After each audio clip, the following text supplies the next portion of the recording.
It's for them. Just right here. Excuse me. Hi, good afternoon. Elliot Allman, San Jose Mercury News. Nice to see you, Ryan. I've been thinking about this a lot in the last couple of days, but how to frame this, because your life has been public in a way that is tough for most people, and yet you're dealing with stuff that is very private. And I wanted to ask you about that. The last we had heard, your agent said that you were seeking treatment after the Newport Beach incident. Yes. And I don't know how much you want to get into that, or you can, but I'm curious, as somebody who's written a lot about athletes who've had to go through these kinds of things, what you're dealing with and where it's at right now. I think it was getting a point in my life where I needed to change. So yes, I checked myself into rehab. I did the classes, I did everything, and I got out, and yeah, and now I have and since Caden and my new daughter Liv has been born, I have a new perspective on life. And I'm definitely not the same person as I was 3 years ago, even almost 2 years ago. So I'm a different person, and on a daily basis, I'm just trying to be the best version I can. And yeah, I mean, I've had a lot of ups and downs, as you guys all know, because it's been public. But yeah, I'm just here to race and have my goals set for 2020.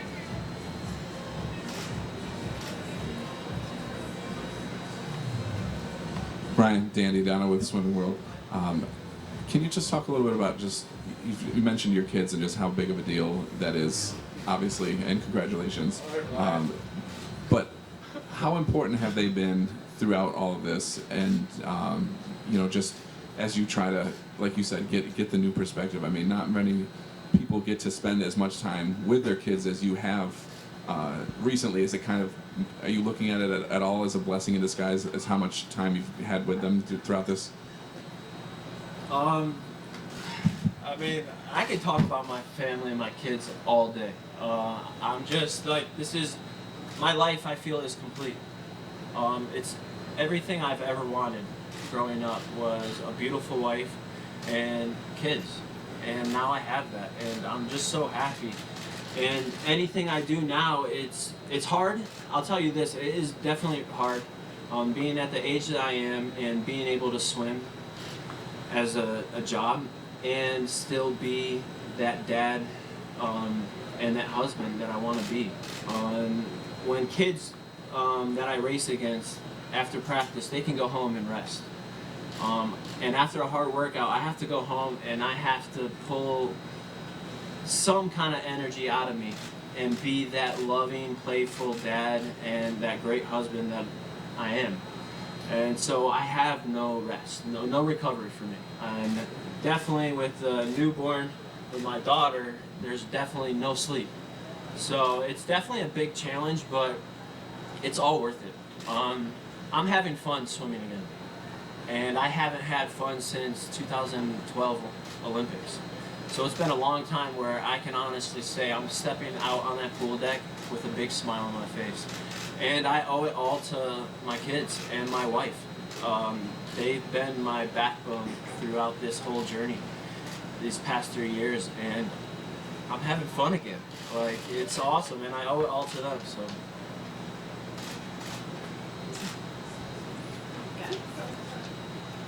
Hope I answered your question in that. Once you said family, I'm like, oh, all right, let's talk about it. Hi, Jennifer May with the Stanford Daily. So you mentioned your age, and you're probably one of the oldest athletes here right now. Yes. I remember all the swimmers that you're swimming against, the younger ones. I remember when I was like 2 years ago, we were all looking at you in the Olympics, and a lot of my friends looked up to you. So many records are being broken right now by the younger athletes, and you're probably one of their biggest inspirations. So what are your thoughts on the younger generation? Are you more motivated seeing what they're doing? The younger generation is fast. that is all I gotta say. It's incredible to see the younger generation and what they're capable of doing in the sport. And you know, that's why we have records. They're meant to be broken. And there's going to be a lot more records being broke throughout this next year. And I'm just happy to be a part of it and watch, like, especially the person I train with, Caleb Dressel. He's a phenom. And watching him on a daily basis and see what he's capable of doing. And then seeing Reagan Smith breaking the world record, it's just crazy. And these swimmers are getting younger. And I'm definitely getting older. But it's fun, it's a challenge. It's a challenge for me. And I'm always up for a challenge, so it's definitely fun to watch. What were you doing with Alex Rodriguez the other day, and did he counsel you at all, or do you feel like you learned anything from him? Alex Rodriguez, he's a genius in the business world. He's so smart. I've learned a lot from him, and you know, I'm still learning some things from him. He's helped me out a lot, and you know, I'm just very grateful that I got to be got surrounded by him and watched him do public speakings and just been like a fly on the wall and just like hear him talk about business and really set my mind in a different aspect other than just swimming. There's so much more to life than just swimming up and down the pool. So he's definitely preparing me for what happens after the sport of swimming for me. So it's been really fun.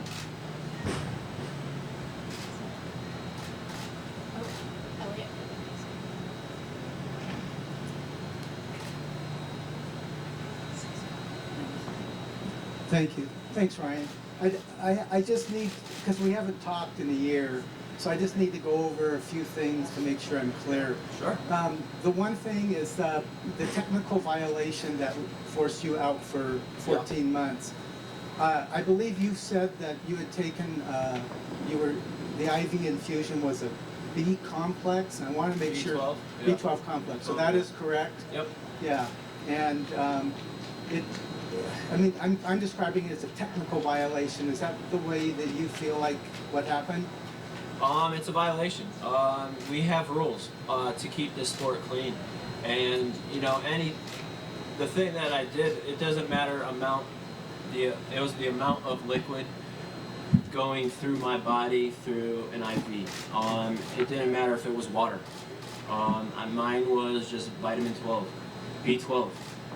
But we have rules, and I applied to the rules, and I have full consequences of what happened. And yeah, I mean, it was 14-month ban, but I listened to what USADA, FINA, WADA, everyone had. So, but now I'm back.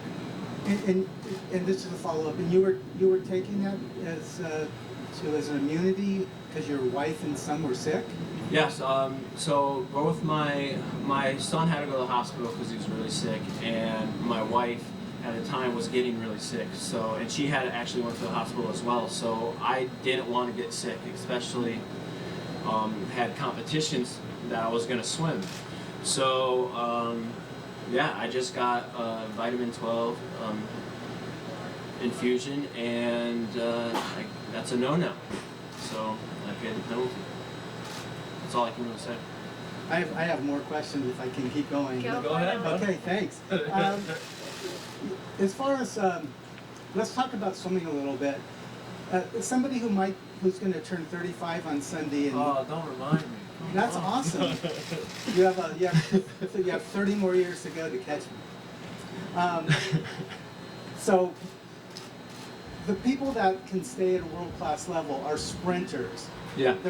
They're not folks. Oh, okay. I'm getting schooled here. They're not the kind of people that would try the most grueling events in the sport. Yeah.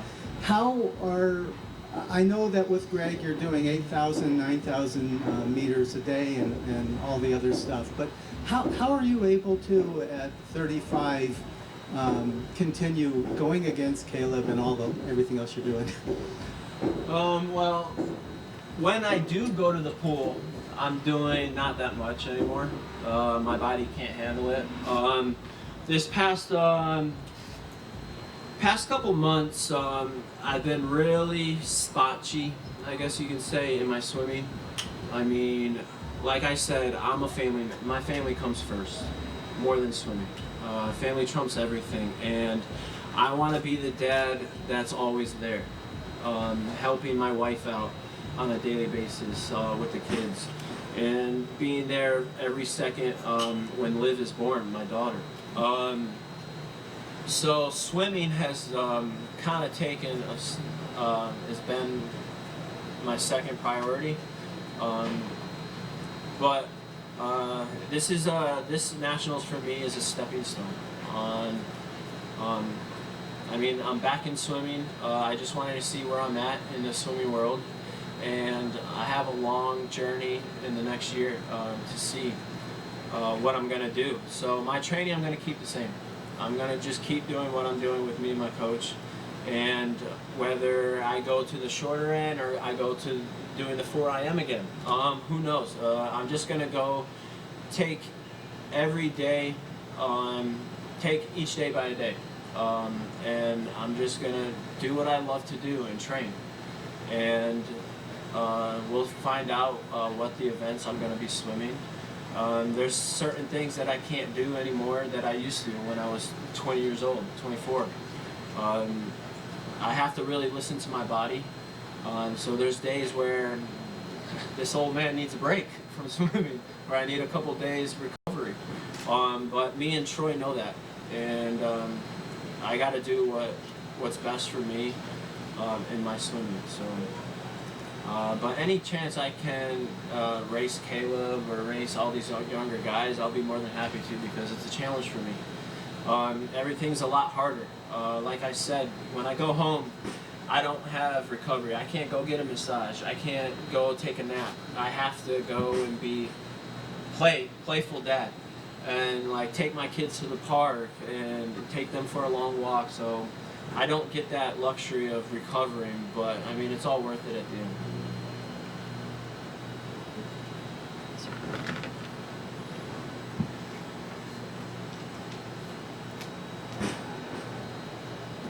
Your attorney at one point had said that you sought treatment for alcohol addiction. Yep. I don't know if that's an accurate way to characterize it. And have you given up alcohol? Do you still drink?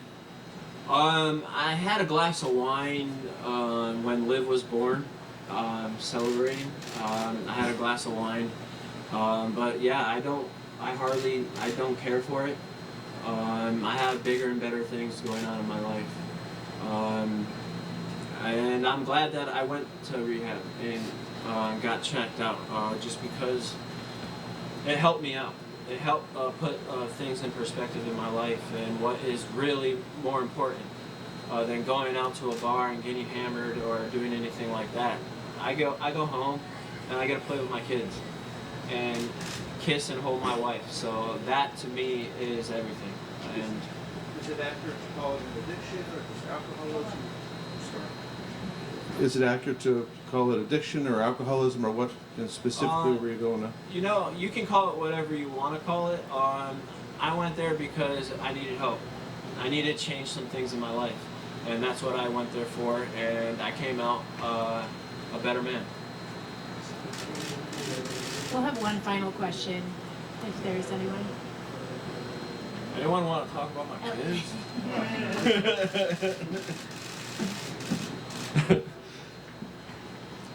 I'm going to make it two final questions, because I'll ask about, so how much did she weigh? How much did she weigh? She Yeah. weighed 7 pounds, 8 ounces. All right. My boy was a little bigger. But like, they're doing so great. Caden, when he saw her for the first time, he knew that it was his sister. But after like 2 seconds, he's like, all right, now I want my mommy and daddy time. Like, get out of here. So it's kind of cute watching him interact with her. But and she's so beautiful. She definitely takes after her mom. Hopefully she gets her looks, not mine.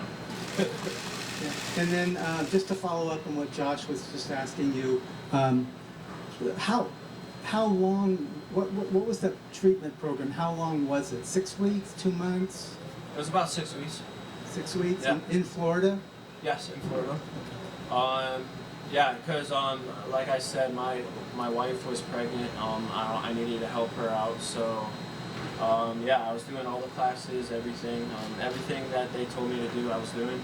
So And then finally, sorry, this is now 3 or 4, but can you describe what it was like to witness the birth of your daughter? you know, I said this when my son was born. I've never witnessed a miracle until watching them being born. Oh, I'm gonna get a little teary-eyed. It's something, it's amazing to, like, I don't know how to put it in words.